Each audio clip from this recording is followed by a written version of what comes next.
Peace, family. Coach Oshisha Baz, Aboriginal Don in the building. And we're going to be going over IPA documentation. So this is going to be like orientation for those who are nationals of the IPA. So without further ado, I'm going to go into my screen so that you can see exactly what you are going to have with your documents. Okay, so we go to my screen. All right. So first document that should have came with your packet. I'm going to share my screen so you can see it. Should be something like this. And it tells you just kind of what websites to be aware of. Obviously, governmentreparations.org, indigenouspoliticalauthority.org, honorgovernment.org, shabazassociates.com, or hawabdfw.org, right? So these are just some of the things that you'll just need to be aware of, what you need to be on the lookout for. Also, the YouTube channel, right? So the YouTube channel obviously is going to be talking about Aboriginal Global Media Channel, and then also Hawab Region 6 Media, right? So these are the places that you want to tune in for any updated information, or if you just want to learn and study different material, right? So you're going to have this to have access to, and it should be in one of your documents. And then you'll have something that's very important that I just clicked on, and it's going to be the instructions of the documents. And we're going to go over that, and then we're going to show the actual documents, right? So you have a tribal citizenship declaration. Now, this document is sealed by an ARNA Aboriginal jurist. You're going to need to keep that as evidence, right? That you nationalize with the IPA. Now, for the second document, the Tribal Citizen Declaration, you're also going to get this one. You're going to get this one notarized. The authentication is not really required. It's not required, actually. Once you actually notarize the document, you're done.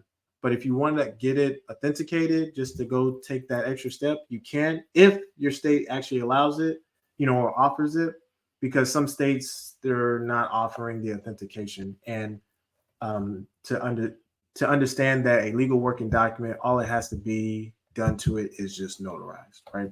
So then you'll have the Aboriginal Trust Summary Edition. This is where it's going over your irrevocable trust as far as the summary edition of you having a trust being in the IPA underneath ARNA, right? So, and it just basically lays out that you're an Indigenous national and things of that nature. And then you're going to get an email sent to you with the EIN, your business documents, your tribal, your articles, your tribal certificate, as well as, I'm trying to think, meeting minutes and EIN and .tax certificate with your business master file. So those are all the documents you're going to get in a W-9. Now, we'll go over, what you need to do with that in a second, but these are the documents that are emailed to you. And if you didn't receive the email yet, just know that it'll be on the way, right? So just keep that in mind. And you should have received, and I think there's one more document that was going to be, I need to show y'all. This is the other document that you should have received that was already stamped and sealed by a jurist, right? So I know this is just kind of an example of one, but again, this would be stamped and sealed, right? So all of these documents should be in your folder that you received through the mail or emailed, right? And to kind of touch on one last thing about the EIN business tax exemption business that you received as a national of the IPA is that you need to get a fictitious registration or a DBA for your entity. And the reason behind that is because in 2024, they're making it a lot more difficult with these banks, with your entity opening up a business bank account, because they say they can't find it in the system. And so to simplify that process, you just do a DBA or fictitious name on that entity, and you take that document. I think the fee sometimes will range between $25 to $50. Once you do that, you're good to go. And then you bring those documents to the bank. And we have a video separately that covers what to do and how to present your documents at for the bank to open up a business bank account, right? So that's very important. Hopefully that makes sense on that portion of it. And there's one more thing that I want to make sure that we do go over. Let me see if I can find it. Dun, dun, dun, dun. Let's see. Let's see. Where are you? Boom, boom, boom, boom, boom, boom, boom, boom, boom. Boom, boom, boom. Oh.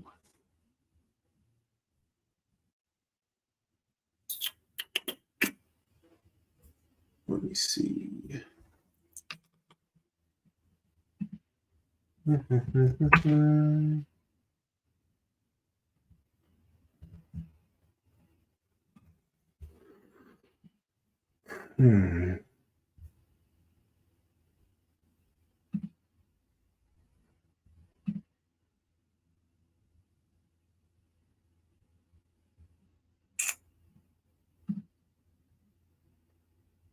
Okay. So that one, that's not it. Need something like cool. All right. And then I need the other one. Okay. Right.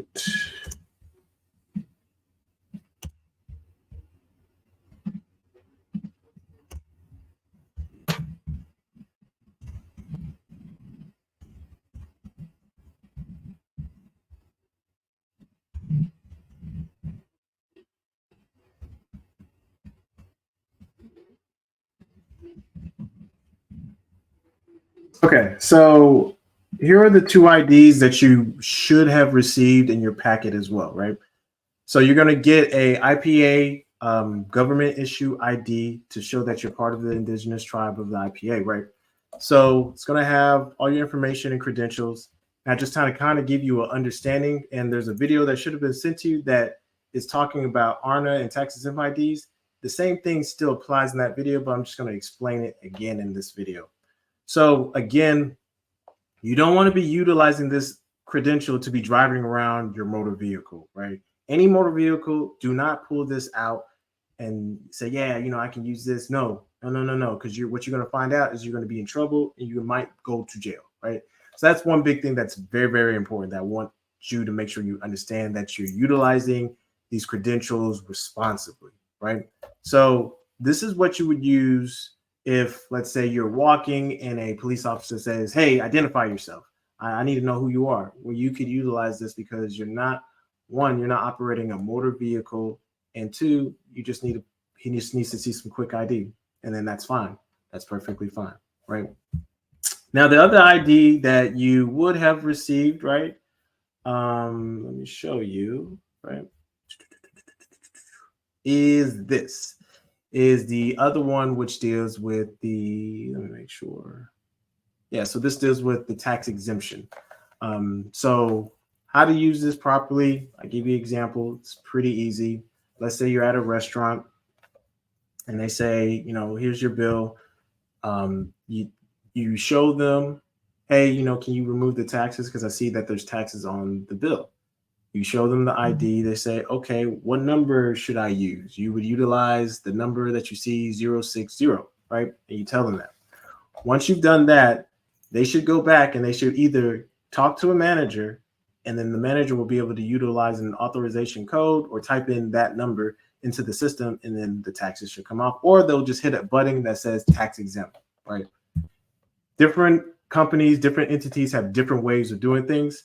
The whole point is that you just understand, what you're talking about. So let me take this off the screen because I want to hone in on a few things with you guys. So let me remove this from the screen. Okay, so I need you to pay attention. I know I showed y'all what you should be doing with those IDs, especially with the tax exempt. Sometimes in your state, they may make you fill out a tax exempt sales certificate. So I'll give you an example of what that may look like, right? So, da, da, da, da, da, da.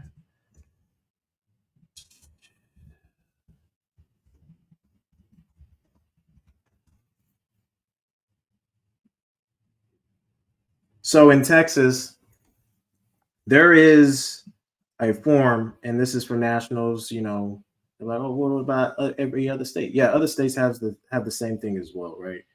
Um, so let me see. Right. So you're going to be utilizing the sales and use tax exemption certificate. Usually, most of the federal enclaves should have something like this. And all you're going to be doing, if you can see my screen, is you're just going to put in your name, the Aboriginal name, your address, phone number, city, state, zip, all that stuff. And then you're going to put the seller's information, right? So you're going to put this, and then you're going to describe what it is that you purchased. And then you're exempt because you're indigenous and you belong to a tribal government, and then you put the number there, and then you're good, right? Or whatever the case is. You just put the food that you just is exempt, right? So once you do that, you're good to go. And then you just sign it, put your title that you're a minister, and then the date, right? You're done. And then you would turn this in. They may make a copy of your ID, right? And so to have it on file, and then you're done. Now, there's cases where they won't use this at all, right? And let me see if I don't know if I actually shared that portion of my screen. So let me actually go back and show you what I'm talking about. It would help to see my screen. Okay.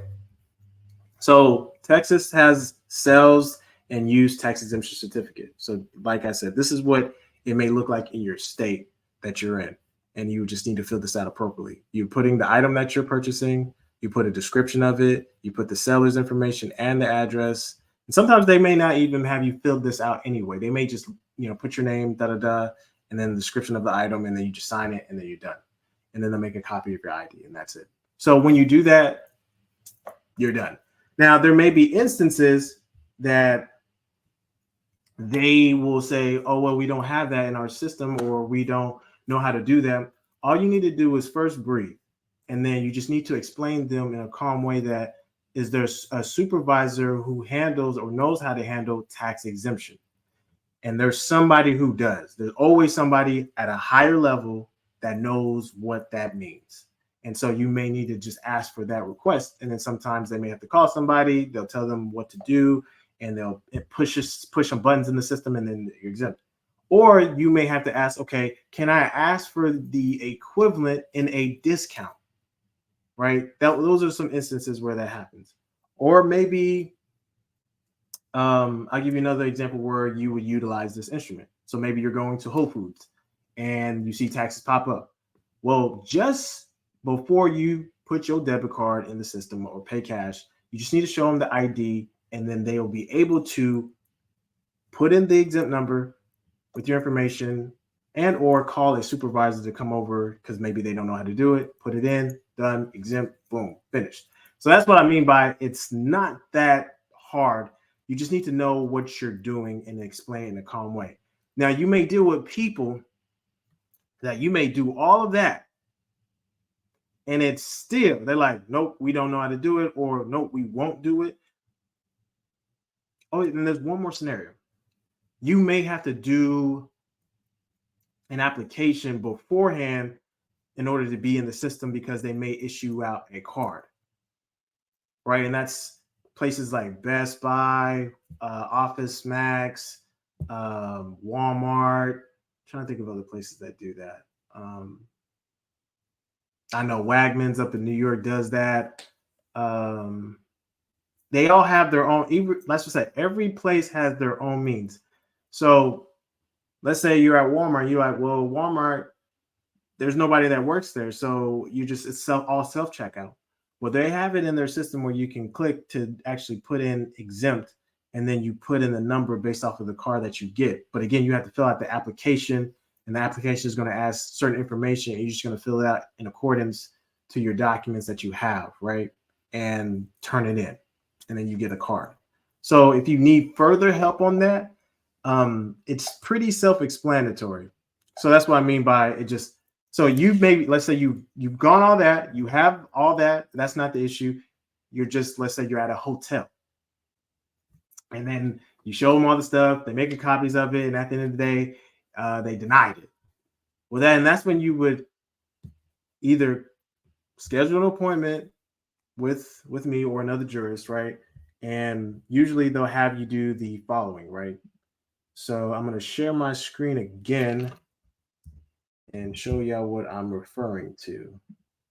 That way you know exactly what I'm talking about. Okay, let me see. I know this is like, damn, brother, this is a lot. I know. You can watch this video several times just to make sure that you have a solid understanding, okay? That's the whole point. All right, so you go to shabazassociates.com and you go to violations and lawsuit form, right?